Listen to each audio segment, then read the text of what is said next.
I was going to say, don't ask me to do the admin on this, Julia. This is where I fail immediately. Okay, I think we are live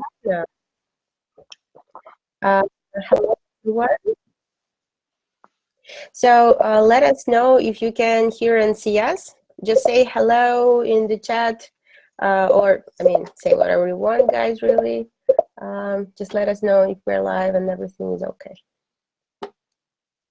Hey, hello, hi. Usually we wait a couple minutes, just a few more minutes for everyone to log in. So this is like the green room type of time, right? This is when we can talk about, what kind of boring things we're going to do for the rest of our day. How motivated we are to do this webinar, which I am actually. So hi, everyone. Thank you for saying hello. Good morning. I think I recognize some of these people here. Ah, Ruth is here. Hello, Ruth. How many people did you say you're expecting, Julia? Well, we're expecting something like 250, which is usually half of the registrants. And I know that a lot of people just registered to be able to watch the replay after all, because it's like still early hours for Europe. So let's see. Yeah, it's quite a cool tool you're using here. Livestorm, right? Do you mind me asking how much you're paying for it? I'm not the right person to answer your question. Yeah, it looks pretty cool. I'm using Crowdcast to do Brainfood Live, which is, I think, a similar type of tool. But this seems to have like really great screen share type stuff, and the chat box looks a little bit better as well, to be honest. Oh, Chris says a lot of money. Chris, if you know, then please do chat it out. I'm quite interested to check it. I'm not sure it's a lot. I will check and follow up after the webinar. I don't think that it's like super expensive. We won't be probably choosing something like that. Hi everyone. So like a few more minutes, really, just that everyone who wants to join in from the very beginning to do that, and we are starting. What about doing our standard beginning? We usually ask everyone to say which city they are currently located in, just to see what's our geography. Would you guys just type in your city, and we will see how global we are today.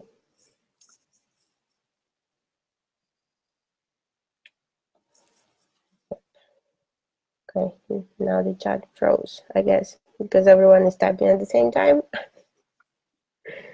It's a great distribution, got people from Barcelona, from South Africa, Singapore even, wow. Czech Republic. Amazing. This is a great kind of global reach. And I wonder whether, that survey I've been doing, Julia, the How to Hire Guide survey that I've been bothering everyone about for the last 4 weeks. Right. But I've got a similar distribution of people that have responded from all of these types of places. So hopefully we'll be able to create, maybe 20 or so country guides from all of these places, which will give basically top tips sourced from local recruiters as to what sites and services you need to be using. We've lost Julia, which is not great. So guys, if we don't get Julia on, I'm not sure what we're going to do, because I don't think I can control this service here. Yeah, the How to Hire Guide is great. Thanks everyone for contributing, by the way. I think something like 750 people have done it, so amazing. And we're getting some really good data on regional differences on how to recruit in that territory. Obviously, there's some very strong commonalities. Everyone uses LinkedIn, everyone uses Indeed. So those big two are ubiquitous. But in fact, you have a lot of local products and local tooling, which I've never heard of, which I think is going to be very good intelligence, particularly for people who are going to be hiring in a territory they haven't been used to. So if you have an international remit, for instance, or you're going to move to a new country, or you're deliberately trying to target a certain territory to bring people in, this set of data should be quite useful for you to read. Sweden is going to be the first one, by the way. So we're probably closest to completing Sweden. And that should be published this week or next, I think. And it should be a pretty good thing for you guys to check out. Oh, Julia, you're back. That's a relief. See, I had to ad maybe, lib for maybe about the a minute. software is not that good because it just kicked me out. Yeah, Leandro, we have massive responses from Netherlands. So I think basically more Dutch recruiters completed the how to hire survey than anybody else. Maybe the Germans did the same. But that actually means that there's a huge amount of data for me to crunch through. So I might need some Dutch volunteers to help me with that. So if you want to step in and kind of look at some of the raw data, and help me kind of dedupe the crap and do all that stuff, then that'll be very welcome. But yeah, a quick rundown of the countries that we'll cover: Portugal, Spain, France, UK, Ireland, Sweden, Ukraine, Czech Republic, Poland, Singapore, India, US, of course, Canada, Australia, and probably New Zealand as well. So like South Africa as well had a big contribution.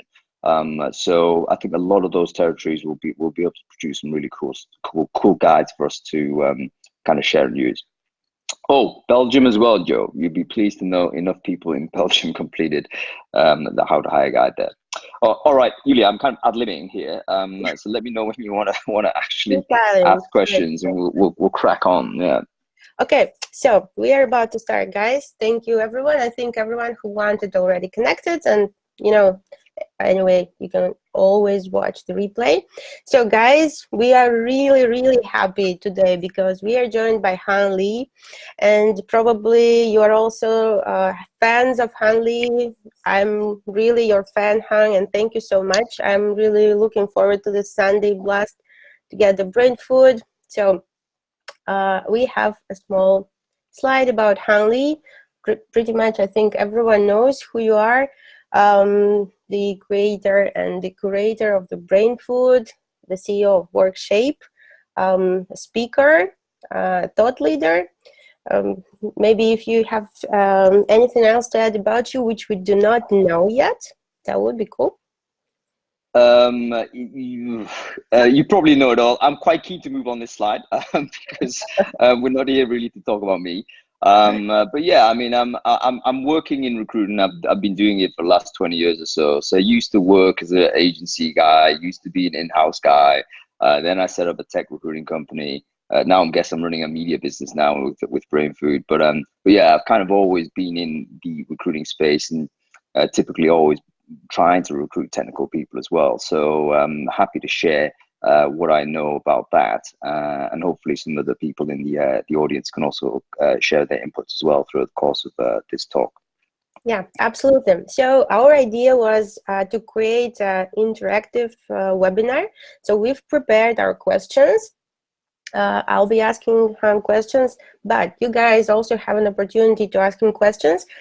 We've been using the chat, but you can see also on the right there is the questions, and it's better to use questions just because we won't lose the questions if a lot of people would type them at the same time. So please use questions. I'll be looking at them and just bring it in. So we really want to do this interactive. Also, when Hang is answering the question, if you have anything else to add from your own experience, please use this opportunity. We love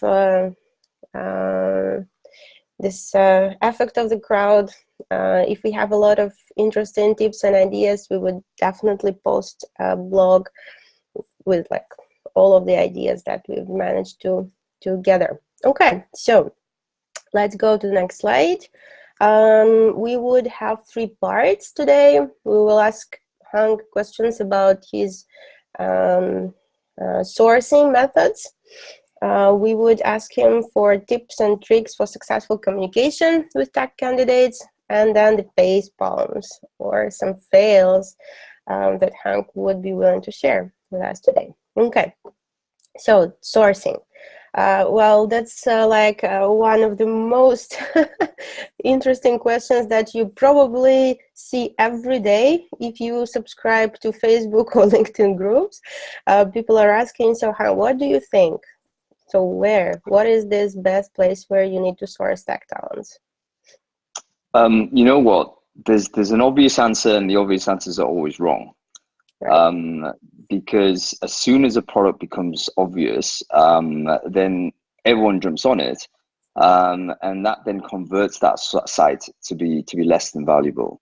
There's a theory in parasitology called parasitic load, which basically means that when you have a community or a place that is successful, that has got high energy, it will attract parasitic organisms. And the hive needs to maintain a certain number it needs to control how many people that are non-members of that hive in order to continue to survive. If the parasitic load is too high, it will collapse.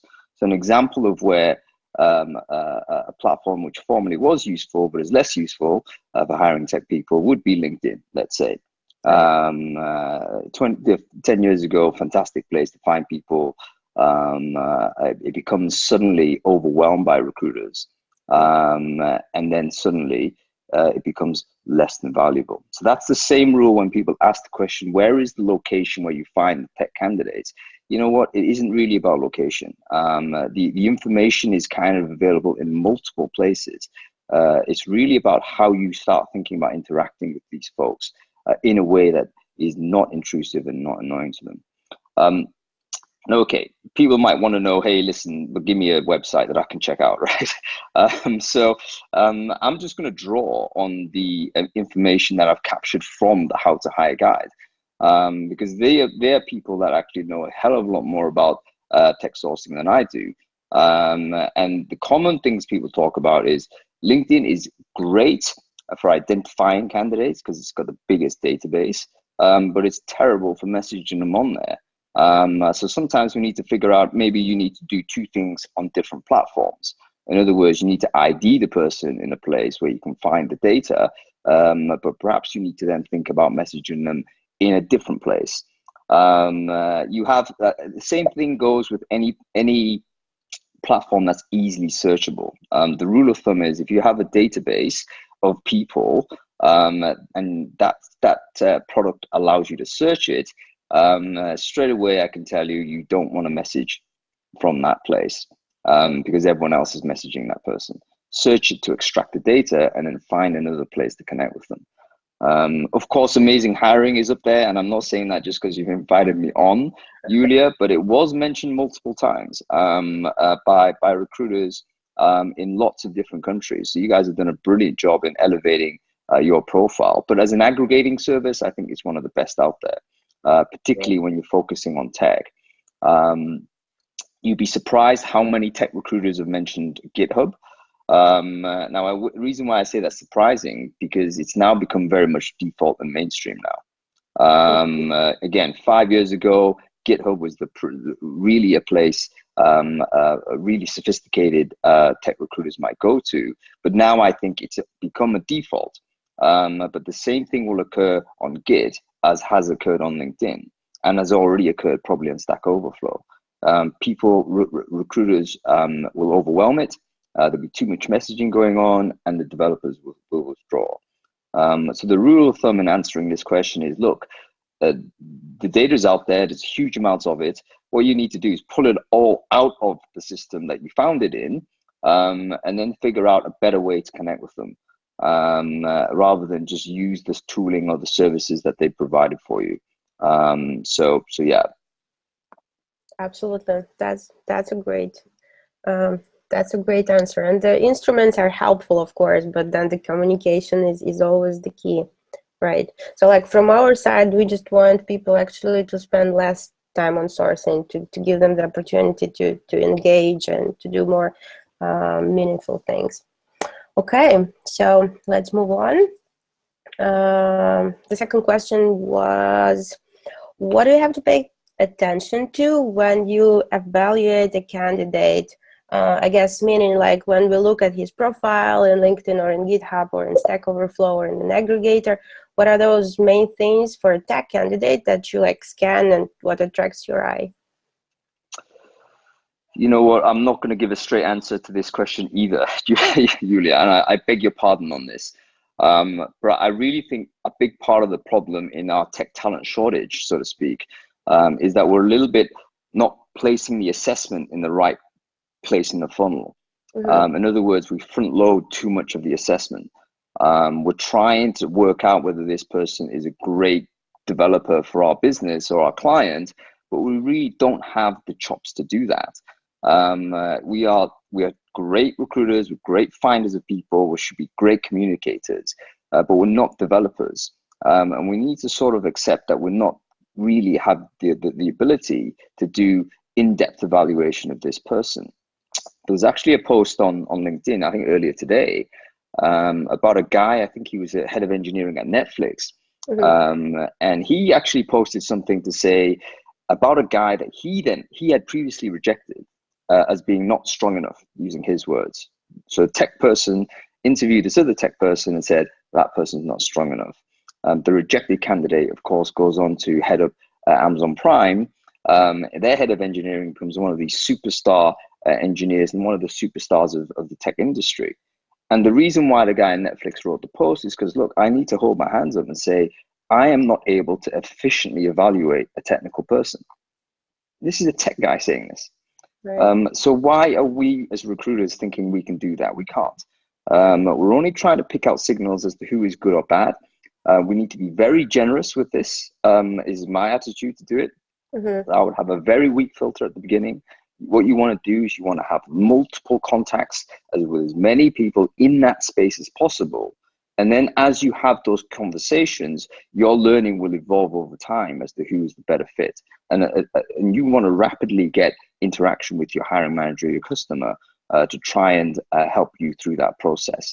Worst thing a developer can do is recruiter can do is to accept a very tight brief from a hiring manager.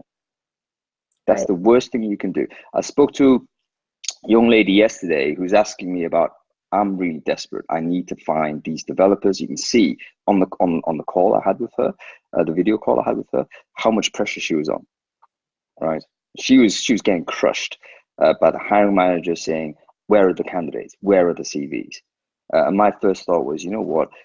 That young lady has accepted that pressure and has tried to go out there and source these amazing candidates from amazing companies. And she's wondering why she can't find them or why she can't put them into the process and so on. The problem lies in the first conversation she didn't have, which is with the hiring manager or with the hiring customer. You need to have a dialogue with that person and say, this is hard. This is the reason why it's really difficult. And here are a few ways in which we can solve it. And the hiring manager has to step forward and really support the recruiter to get this type of engagement and these types of people. So I would say, in answer to the question, what would I pay attention to when I evaluate a candidate? Not much. If I know that they're a developer and they're in the kind of tech stack that I'm generally recruiting for, I'd probably want to contact them and harm one of the sites in some way, and then I'll figure out at a later point how I'm going to do that evaluation, probably trying to get hiring manager input at a really early pace. Our friend Mark Lundgren, who might be watching this, Mark, hope you're well. His technique is very simple. He does a long list. So he does not a huge amount of analysis at the beginning, he just gathers the data at the beginning. And with the long list, he immediately goes to the manager and say, okay, here are 10 candidates. Can you show me what your top 3 are from that? Right. And then let the hiring manager guide you to do this. And it forces the hiring manager to really then try and put what his evaluations are or her evaluations are on the way forward. Worst thing a recruiter can do is to assume that you know what's in the hiring manager's mind and that you're a great assessor of tech candidates. You're not. You're a recruiter. Great, right? And it's also about like taking a leading role and build the partnership relationships with the hiring manager, right? As well. Okay, cool. Okay, so let's move on. We are in the sourcing part still. So when you do pre-screening, what would you do if you can describe that step by step? I know you a little bit touched on that, answering the previous question, but yeah, if there's something Yeah. else to add. Okay. So, I mean, it's probably worth me explaining generally the difference between a strategic way of sourcing talent for your company, and a just-in-time kind of way of recruiting for your company. So I think most recruiters accept just-in-time, which is, well, we need to do it yesterday. We need this person interviewing tomorrow, and he needs to start on next Monday. That style of recruiting is what agency recruiters and in-house recruiters too often accept. Now, if you're in that mode and you just have to deal with it, of course, you'll have to do what is pretty standard pre-screening. Where's the location of the person?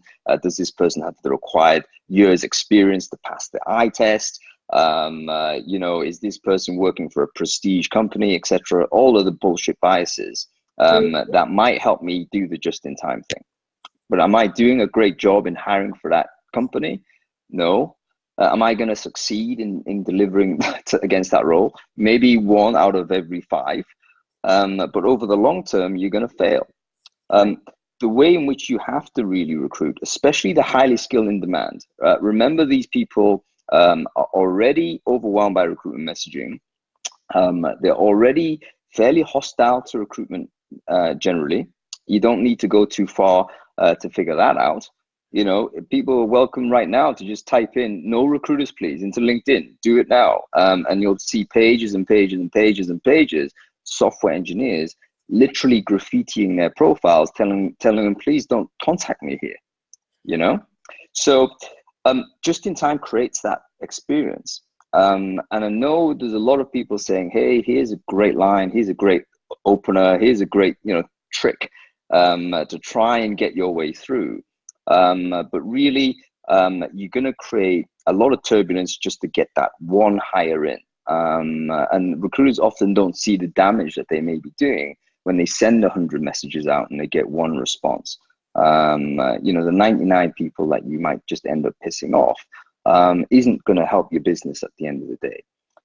So pre-screening, standard stuff. You can look at what's on a profile and you can make those presumptive assessments. What I would try and do is not do that.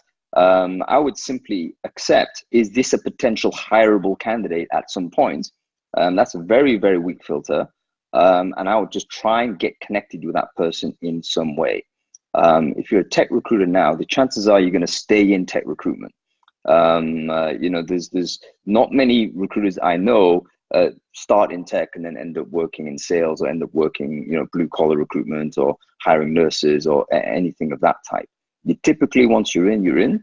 So it's within your interest really to build a massive network of these people. And the only way to do that is to move away from this transactional mindset and think, I need to be connecting with these people without agenda. In some way, connect with them so that in near future, hopefully, you'll be able to start having the conversations that lead to people being recruited.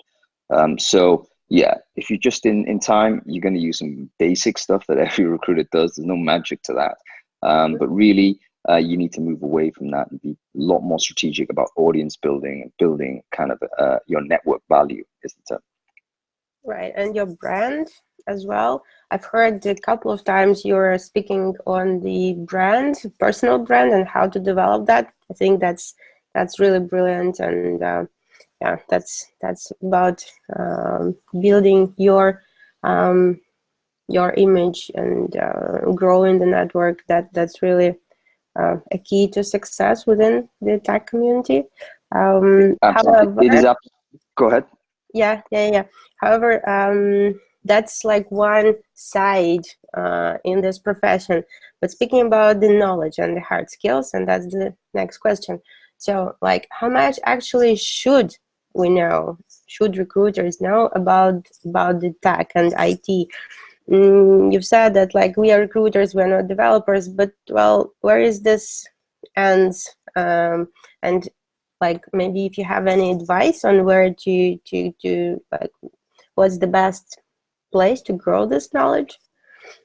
Yeah, I mean, On the knowledge side, I think you'd definitely be. It's hard to be a great recruiter in your vertical without knowing something about that market.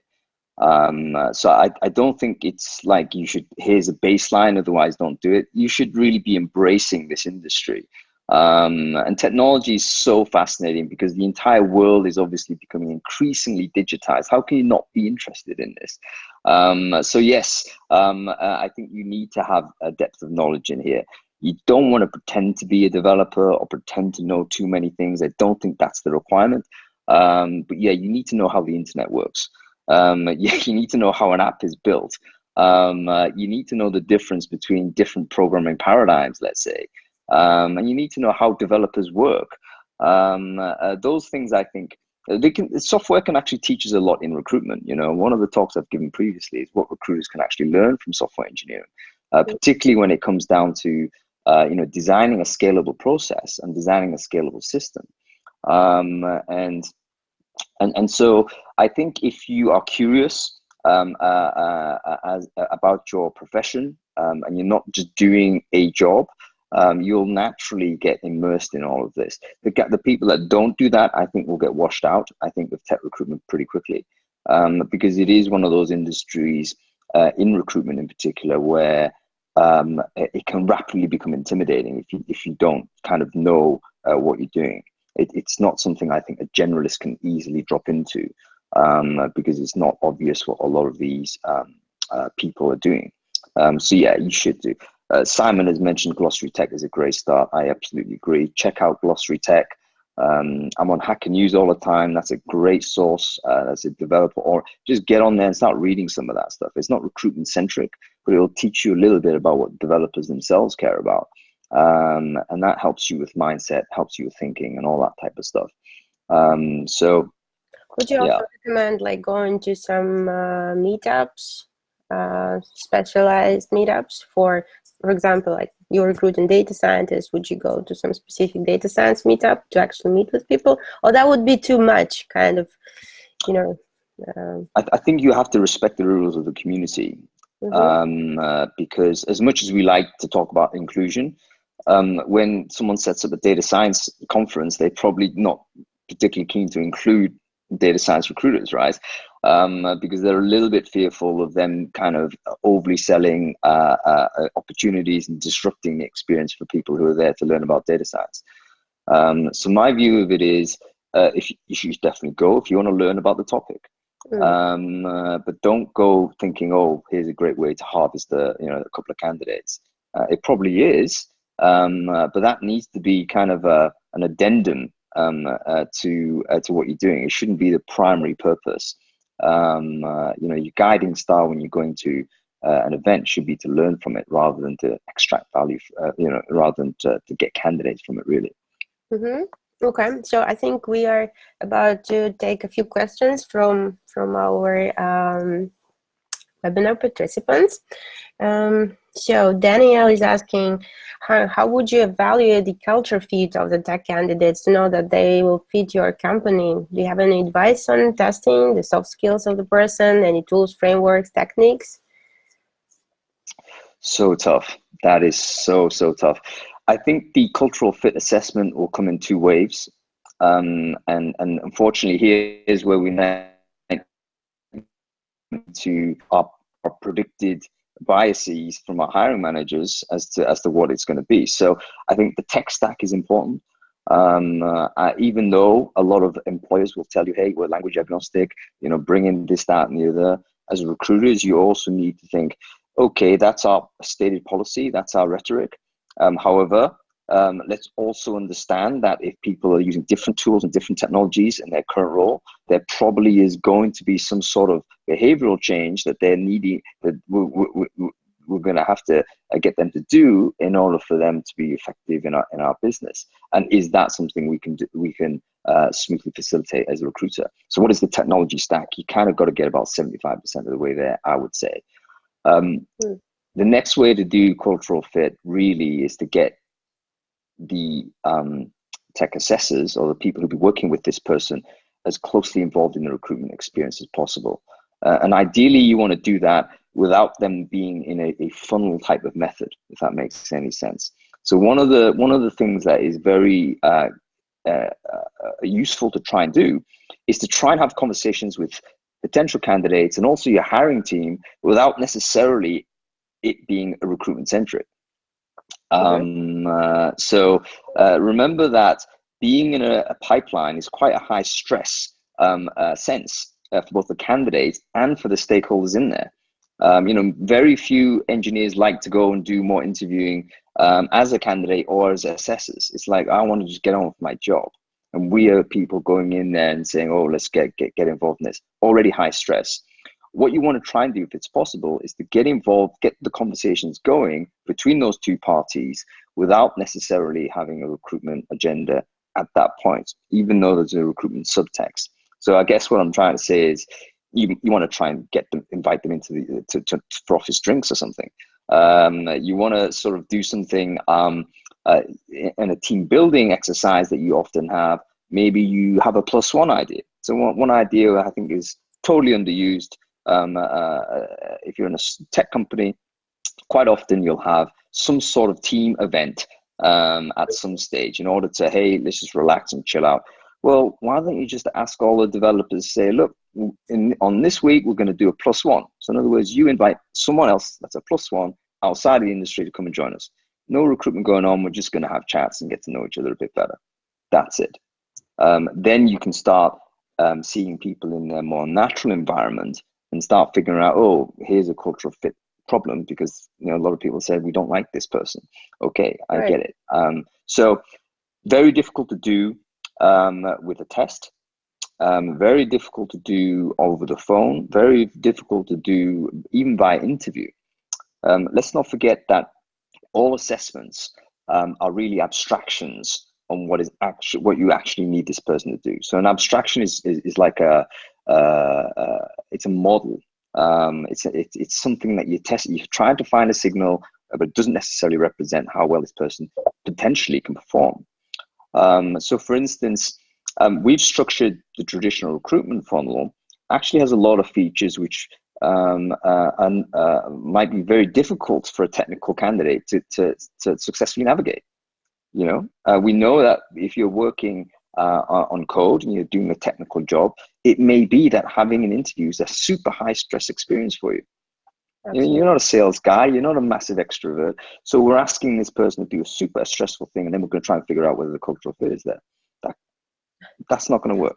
Right. I can just add to that, because I need to hire many young people to my business development team, and we used to do assessments, but now we came to the test days format, and that works brilliant. So I think it's not just for tech candidates, for really any type of roles. It works the test day when you bring people to the real environment, and then the team is also influencing the decision. That's very empowering for the whole team, for the team atmosphere, even if we all say no to a candidate, let's say, in the end of the day. So you've just exactly described what everyone should strive to do, which is to get the assessment as close to the actual function of the job as possible, and do so in a way that is not in a pipeline. Like, one of the problems that I think we have in recruitment is that we use the wrong metaphors to describe what we do. It's a hiring funnel. It's a candidate pipeline. These are industrial metaphors, and we forget that when recruitment really became a business function, HR became a business function. It really evolved and emerged from the industrial era. We are certainly post-industrial now, and we really need better metaphors to describe what we do, because oftentimes we're reaching into stuff that's 100 years old. And then we're wondering why these developers, who are building that future, by the way, are resistant towards a process that is effectively 100 years old. Yeah, cool. If you guys do any test days, please share your experience. That's really interesting topic. And then we are actually switching to the methods. It's a little bit going back. I think that's about the first communication. So your preferred channel. Or there was also a question whether you would push for a face-to-face interview. So, or it's a combination. Then What are the Oh, steps? I love this question, Julia. The reason why is because we again directly asked this question to on the survey, and we had some really interesting responses that correlated to essentially the conditions of the labor market. So email was overwhelmingly the most popular choice by recruiters in almost every country to say if you're going to hire people, the first contact has to be email. The countries which didn't say this and they said phone, typically were countries that had the reverse labor market problem, like too many candidates. India, for instance, it was phone. Every countries in sort of Northern Europe, Western Europe, email first, don't call.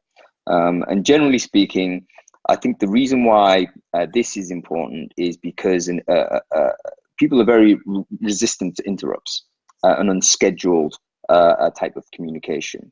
An interrupt comes in, it has it's potentially a very high risk thing to accept a call that you don't know. Because it could you have no idea in advance of you accepting that call how long your time commitment is going to be. It could be 1 second, it could be 10 minutes, you just don't know. And you may not have that time right now. And so typically it goes to voicemail, you ignore it. One thing email does provide is allow some sort of control, I guess, from the receiver to then dictate when they want to respond, yes or no. So I think email is first contact probably the best way. Although I personally would prefer to try and unlock Messenger as soon as possible. So you got 3 options there: call, email versus Messenger. You want to unlock Messenger as soon as possible, which is why you need to socially connect with this person as first contact, and then not email them or message them or anything like that. So I would say most recruiters, if they're not already doing it, should really have quite an aggressive networking strategy where they're looking at connecting with the relevant community without a tactical agenda. So in other words, if you're recruiting for a React developer, you know what? Generally speaking, you're probably happy to connect with most React developers, but don't do so just because you have a job that you need to fill right now. Do so because you know in future this is someone you might want to speak to. And you'll be amazed that if the first contact is kind of a social contact, but it's soft with no call to action and no demand, you can change the person's opinion of you immediately from that. Recruiter messaging, people are very fearful of. I mean, we don't know this because we're recruiters and we're locked into our recruitment mindset. But we're quite weird people, you know. Very few people look at LinkedIn every day. Very few people have LinkedIn on their mobile phone as an app. Very few people send cold messages. You know, we do all of that, and we need to understand that the receivers or our audience that's receiving this totally does not operate in this way. So the more you can distinguish yourself from others, the better it is. I would say if you're going to try and contact people, cold connect on some social platform is the first thing you want to try and do. And then you need to try and extract an email and follow up from there. What about Facebook though? Facebook, I think everyone's got different policies on Facebook, and devs tend to be quite hostile to Facebook, by the way, for all kinds of privacy reasons and so forth, as you know. But I guess I can only share my policy. Facebook for me is basically if I had a body, and in any context, I'll try and add them on Facebook. And the reason why I want to do that is because I want to unlock Messenger. Because once you have them connected, then you've got a chance to build social capital and build familiarity with this person, even if you have no initial agenda to speak to them. But when you do need to speak to them, you might already have some sort of a history with them, even if it's just ephemeral history. They will still recognize who you are by the fact you're socially connected with them. So yeah, I would basically say if you met someone and you think that person may be interesting in future for you to connect with in some form, add them on Facebook straight away, and then that unlocks Messenger. Same with WhatsApp. If someone's wanting to exchange numbers with you, great. Exchange numbers, immediately add them on WhatsApp and say, hey, I'm just adding you on here. Zero agenda. So you need to decouple agenda from the activity. Your kind of guiding star as a recruiter really should be hyper connection all the time. You need to be a hyper connected individual in your industry. And if you're able to do that, then all of the recruiting problems you have just get a little bit easier. Okay, cool. The timing, does it matter? I guess like also the timing between the follow-ups, and how many follow-ups in general would you do? I think Social Talent actually have the data on this. So most of you probably know Social Talent as a training provider, but I've seen a few talks that Johnny's given on that, and they seem to have some pretty compelling information on whether timing does matter. Also, check out companies like HubSpot that do a lot of email messaging. Yesware do a lot of email messaging, and they'll tell you when is the right type of time to send this type of message. I think if it's a cold email from a person that that doesn't know you at all, you probably want to, there's certain days definitely you want to avoid. It makes no sense to send any email on Monday morning because you're just adding to a massive backlog. Or you may actually send it at 10 o'clock on Monday morning when the person's gone through their weekends of backlog. And if you time it right, then maybe you just hit that email straight away. But yeah, there's data out there from those providers that I mentioned, which you might want to have a look at and copy. But having said all of that, sometimes it's worth just changing it up. Do something weird and see what happens. If everyone did the same thing and everyone followed best practice, it will pretty soon not become best practice anymore. So yeah, it's a little bit about use a little bit of intuition as well as using the data. So, and also you've chosen Sunday as a day to send out the brain food, which is pretty non-standard. So what was the thinking behind that? I think you've explained it somewhere recently, right? Well, basically because I realized I wanted to change the inbox experience. So we often don't think of the inbox as having an experience because we're used to email as one of the very first digital tools that we use. We had an email. And to be fair, but we don't understand that it makes us feel a certain way when we open that inbox. The people who are chatting and listening to this talk right now, they probably just took a break from their email inbox, and it was a relief for them to do that. Because an email inbox is one of the most high stress places for anybody that has email. It's a horrible place to experience. So what I wanted to do with Brain Food, and the reason why the timing of it is on Sunday morning, was to say, look, is it possible for me to carve out some time in this person's mental sort of calendar where that person can open an email or open their inbox and then feel a little bit of joy with it? Can I carve out a little bit of great experience in this this horrible, stressful place? And it's about, let's pick a time when it's atypical. Let's pick a time when it has to be quiet. And let's pick a time when you've just had your big drinks on Saturday or whatever, but you're waking up having a lazy Sunday. Maybe this is a good time to do some deeper thinking about the stuff you want to do in the week ahead. So that's why Brain Food comes out on Sunday morning. Absolutely. So maybe you've started a new trend. Let's see, in a few years, everyone will be sending on Sunday something important. Maybe, who knows? And then it will be ruined, right? So then you've got to shift it to somewhere else. So, but yeah, I'm not committed to any one time, but this is what I think works for people. So yeah, we're sticking to that. Cool. Okay. So let's move on. Yeah, the catchy subject line, and what's the best, in your opinion, way to start a conversation? Actually, we've just started a crowdsourcing project in Amazing Hiring. Thank you. Maybe someone of you guys also participated in that. We have really a lot. Like, how maybe you will just share yours that work. Okay, so on this topic, there are again some companies that can provide data to describe what is an effective opener subject line to open.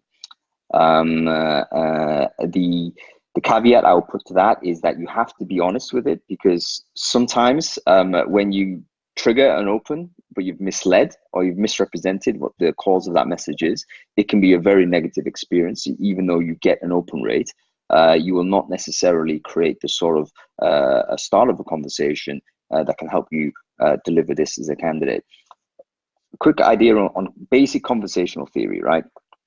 When you're contacting someone for the first time, whether it's email or in person, you can locate the conversation in one of three places. You can locate the conversation in that person. So you refer to something specific about that individual. This is the personalization theory and stuff like that. But you locate it with that person. Now, done well, that can prove that you care enough to do some research about this. And I know some people who are watching this spend a huge amount of time really getting into depth about what this person cares about, and then sending a message tailored around that. That's fantastic. Or you can actually go too far the other way, and it becomes creepy that you know all of this stuff, right? So you've got to have the quick kind of an intuitive balance as to how personalized you want to get. So you locate it. Option one is located with that person. Option two is to locate it with yourself. You can talk about something you're doing and then get that person to come to you. Generally speaking, that doesn't work because it's quite arrogant and it's quite boring. We all have friends that typically always, when they have conversations, it doesn't take long for them to end up circulating around them, right? Hard to hang around that guy because that's what boring is. They talk about themselves. The third place you can locate a conversation is in a neutral space.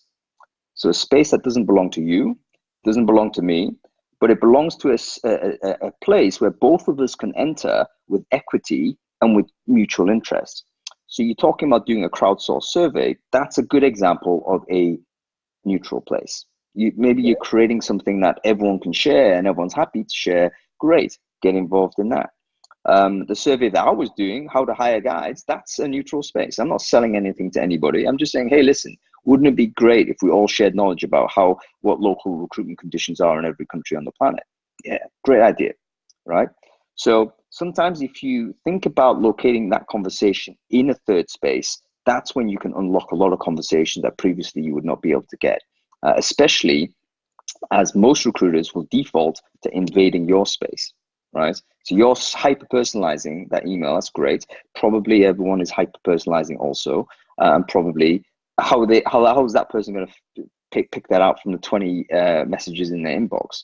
You might end up spending a huge amount of time and not getting any value from it. So have a think about where you want to locate it. Can you create a project which gets people interested? Can you do something which supports the industry that you're recruiting from? That's a great way to pull people towards you. And that's very long term as well.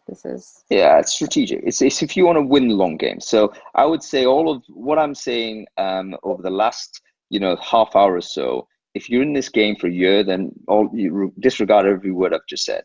If your horizon is 12 months, forget everything I'm saying. I'm the wrong guy to speak to you. But if you're thinking, you know what, I'm in this game for a long time. I want to be in recruiting. I want to work in tech. I want to build companies. Then yeah, you need to think strategically. Okay, cool. So moving on, selling and actually this engagement part. Any recommendations on that part of our job? I think you always have to start with what the person knows. So this is the features and benefits thing. If you just went and try and sold how amazing your company is without understanding the individual, you're not going to get anywhere. Really, what you want to do when you're encountering people is trying to be curious and figure out how you can help this person. That individual, if you're able to have conversations with them, will give you a lot of information about what is important to him or her.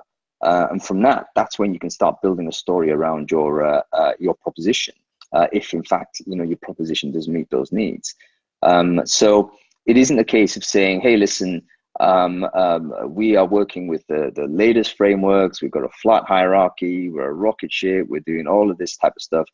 it becomes cliche very quickly, and without paying attention to what really drives that person.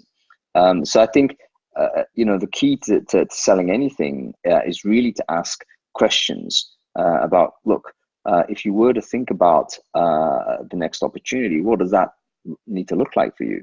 What are the things that really motivate you to think about moving on? Those aren't difficult questions to ask, but too often we launch into a big sell without paying attention to the person that we're selling to. Mm-hmm. Yeah, that's great. And yeah, I think it's also a little bit deepening the notion of being a recruiter in that way, to this a little bit consultancy mode, being the person to go to next time this person is changing the job. That's also It's elevating who you are, and it's trying to build a bit of respect. It is difficult. I mean, I'm not going to say there's lots of reasons why this doesn't natively happen in recruitment, and it's principally because we are pressured always on time and deadline to do something that has too many variables for there to be deadlines, really. When you're thinking about forecasting, how long does it take to recruit this person? And we're going to put a number of days on that, but really that's guesswork. We're dealing with human beings on either side of the process, and there's so many variables in there that we really don't have a huge amount of control over. And unfortunately, companies are very keen to put recruiters under this type of pressure, which then cascades down to our behaviors at the front end, and why we end up being sloppy, why we end up doing too many things, too many of the wrong things, and not spending enough time with individual people. Yep. Okay. Moving on, we have not a lot of time left, so some blitz. Any more maybe engagement tricks, something else we haven't discussed today? Yeah, absolutely. Use your mistakes. Great engagement trick. I know that we're all representing businesses, and we all value our employer value proposition and all this type of stuff. But you know what? Everyone is very accepting and understanding that businesses are made of human beings, and human beings make errors, and sometimes those errors can be used for engagement. Mistakes that you make, if you fess up to them and you want to try and deal with it, actually is a really good way to change the perception of your business and have individuals come back and engage with you. Quick example on this was so Recruiting Brainfood, again, it comes out Sundays, right? Every single week it's come out on Sunday. I think I've sent 130 of them so far. But you know what? There's been one issue that was sent on Saturday. Yes. Right. I made a mistake because I was drunk. I was on a beach in Lisbon somewhere, and I did not know. I was trying to do it on my mobile phone, and it just went out, right? And I just thought, oh my God, what a disaster. I've tried to habituate the audience to expect this on Sunday. I've now delivered it on Saturday. My inbox is blowing up. People are saying, what's going on? Why is this happening? All this type of stuff was coming back. And I just thought, firstly, I realized it was a disaster. But then I realized, hang on, what do I mean disaster? I've sent it a little bit early. I've disrupted my strategy a little bit, and I've kind of disturbed my audience. But you know what? Everyone seems to be engaging back to this mistake. And I just realized, hey, there's an engagement opportunity there. So of course, on Monday, I sent an apology to every subscriber, and that was a great re-engagement strategy, right? So I learned that very recently. It's something to the effect of, sometimes when you make an error, you don't deliberately do this error, but you've made it. Let's be open about it. And actually, it's an opportunity. It's like when you have a relationship with somebody, right? A friend or a partner or whatever it is. You don't want to engineer a crisis. You don't want to engineer a fight.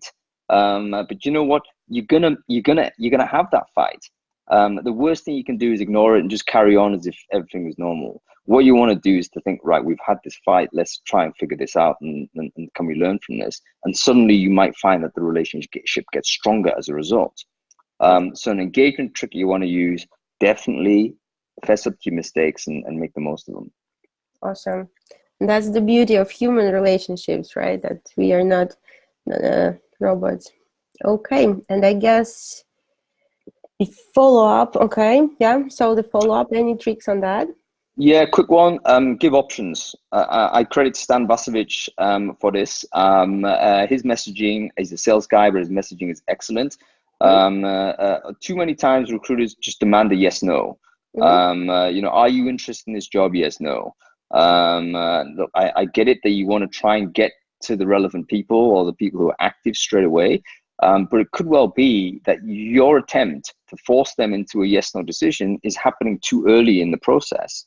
We're trying to front load all of that stuff right at the beginning. Whereas if you're able to provide a bunch of options, then maybe you've got opportunities to reconnect with them in some way. So follow up to candidates, how to follow up. Don't try and force them into a decision that they don't want to make. Drip marketing is fantastic, but you know what?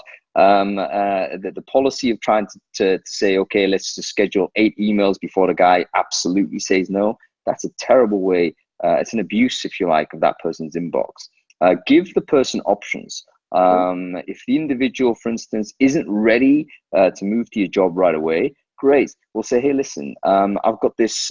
Maybe you have a report you can send this individual. Maybe you can give him some intelligence about the rest of the market. Here's a salary survey we picked up. Stuff like that. Stop thinking about trying to convert people because that person is not ready to, oftentimes, not ready to buy what you're selling. Okay. And what to do if they say no? Should we work with them afterwards, and then how much time to wait? That's exactly right. You don't want to force them on a yes no decision at any time anyway, right? Because you're going to generate no. It's like what my grandma says: never ask a question when you know the answer is going to be no, right? Like why? You're just confirming this person doesn't want to speak to you. So you want to try and have dialogue which doesn't create yes no scenarios, not at the beginning. It will soon evolve to a point where you can have that conversation, but you need to build some social capital first. Right. Cool. Okay. And the face palms question. So most common crucial mistakes that tech recruiters usually make when engaging with candidates, in your experience? Okay, I would say it was the previous answer was try to sell too much too soon. This is when we send that big long pitch. This is where we're not paying attention how you sell the job. This is where we talk about how amazing our company is, this, and this. Are you interested in having a conversation? We're front loading the sell on usually too long an email on first contact. That's the most obvious mistake recruiters make. Right. Your own, like something from your own face palms, from your experience? Oh, the mistakes I've made. I've made that mistake. I used to do that regularly. I habitually did that. Here's my sales pitch. It's amazing. I spent a huge amount of time creating it. I'm getting 50% open rates. I'm getting 5 people every 100 that I send out. But then I realized, you know what? I'm not thinking about the 95 that I'm not sending, that are not responding, and how badly I might be affecting the image of my business and my own image by doing this activity. So yeah. Okay, awesome. So let's see, there are a couple more questions. Okay, so Han, you've mentioned that sending emails doesn't work because it seems too salesy. So if we're speaking about LinkedIn and you think that trying to connect with candidates is better than for the initial contact, can you provide some reasoning for that? Yeah. So one of the main reasons why people don't say yes to you is because you're an unknown quantity. If you study to the psychology of buying decisions, where you're asking for a commitment from somebody, familiarity is the biggest reason why they don't do it. So why a connection on LinkedIn or any kind of social network, or finding some sort of prominence online where you become visible to the community you care about, creates a familiarity bias. It basically creates trust because, you know what, I'm seeing this person around all the time. Now, a lot of people say, Hung, you're everywhere. Hung, I'm tired of seeing your face. Believe me, guys, I'm tired of seeing my face also. But it is a strategy to be ubiquitous. The audience I'm selling to are recruiters, right? I'm selling Recruitment Brainfood. I know there's different types of partnerships I'm working with, all that type of stuff. My audience is the recruitment community. And I think that I'm able to be more effective as a salesperson because I'm familiar. There's a reason why my face is in every email that I send. It's not because I'm overly enamored with how I look. The crow's feet and the gray hair, everything's happening. But the point is that it just creates familiarity with the people that receive that. So one of the things that you want to do in recruiting is to try and elevate yourself so that the audience you care about kind of know who you are. And once they do know who you are, then you're in a position where they're going to take your call, they're going to respond to your email. Absolutely. So we're back to the personal brand question. Okay. Vi asked how to build your own brand. Well, that's a topic of another webinar, and it's a good one. And I think Hang is like speaking about that a lot. So maybe Hang, if you could recommend that, where to check out your. Yeah, I mean, building brand is probably less of a big deal than people are aware of. You don't need to overthink it. The first thing that you could do is a very quick tip is simply to be a little bit more open with your journey. And what I mean by that is that we often don't share our plans, our dreams, our objectives, our goals until we're very, very confident we're going to deliver that goal, right? We don't sort of talk about what we want to do or what we want to achieve because we don't want to advertise a potential failure. Right, that's kind of a very a native thing that we do. We don't want to sort of have people look at us and say, "Oh, I remember when you said this on, this you haven't made it." Well, that's a mistake. Categorically, that's a mistake. You need to be open with your journey. Let's say you were recruiting for Java developers for your company. Great. You can say, "Hey, listen, I want to be what I want to do is become a recruiter that the Java community really respects." Tell people about that. Be open with it. It doesn't have to be a hidden agenda.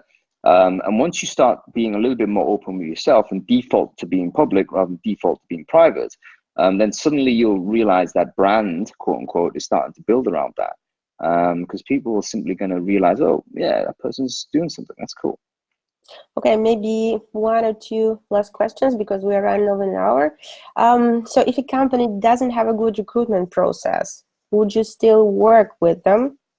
Maybe, or try to redesign it if possible? Yeah, your job is to change it. I mean, that is the job.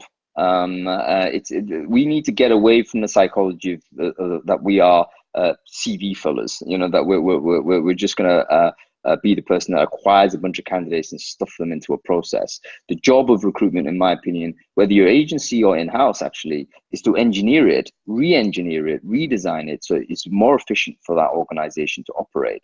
And that sometimes can be a difficult conversation to have, particularly if you're junior in the job. It takes a little bit of experience for sure. But yeah, I would say that's probably the most important thing you could deliver to a company is that sort of advice. Yep. From the beginning of our webinars, a question from Simon, Google custom search engines. Hank, what are your views on that? Are they enough? No, very good. I mean, all Google's custom search engines are as a pre-configured bunch of search terms, so it's going to make you faster. If you do recruit for a certain type of person, it makes sense to design and build a Google custom search engine. People don't know how to do that, then check out Irina Shimeva over at Boolean Strings, booleanstrings.com. She'll probably sell you a webinar on it, but hey, I think it's probably worth it. But she will tell you for free often how to design one of these things. And not difficult to do. All you're doing is, in effect, creating a bunch of search strings into Google and saving it. So it defaults as that type of search going forward. Definitely going to help you get faster. Cool. Okay. And the last question would be, are you heading to Cape Town anytime soon? Oh, Ruth, I would love to come to Cape Town again. I mean, what a beautiful city. I was there. I met Ruth actually maybe 2 years or so ago. Amazing place, beautiful environment, and really warm welcome that. I received that. I would love to go, and I'm gonna see whether I can do it this year. Okay. Thank you, Hank. Thank you so much for this really insightful conversation. Guys, we had Hank Lee today, this morning. Thank you so much for everything. I hope it's not the last time we see you here at Amazing Hiring. Yeah, so there was one more question about Amazing Hiring. How many potential passive candidates we can help to find? Well, we index the whole tech market, so all of the tech candidates in your locations. And also, yeah, we have an AI-powered search. Just what I wanted to show is the promo code, which is Brainfood. So if you haven't tried Amazing Hiring last 6 months, please come with this Brainfood promo code. We would give you an extended trial. So thank you, everyone. That was really nice to see you all. A lot of old friends, a lot of new friends. Stay cool. Have a nice rest of the day. Thank you, everyone. Thank you. Yes, guys, if you can, please, yes, stop the webinar. Thank you.